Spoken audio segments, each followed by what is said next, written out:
Nimaga baqirib turibsan ha? Ha, quloqing karmi, eshitmayapsanmi? Qulog'im yaxshi eshitadi. Unda meni vagonimdan yo'qol. Nega? Senga yana bir marta aytyapman, vagonimdan daf bo'l, itdan tarqagan. Senga ko'rsatib qo'yman hozir.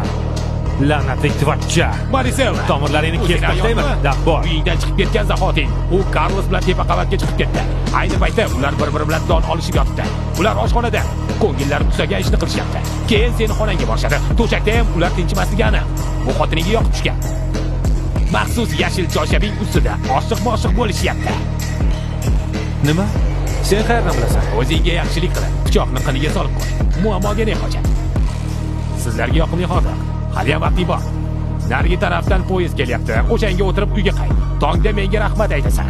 Agar haq bo'lsa, Haqmi? O'zing ko'rasan. Boblarimi? Unga nima dedingiz? Bizni tinch qo'yishmasa, ana bir berishimni aytdi.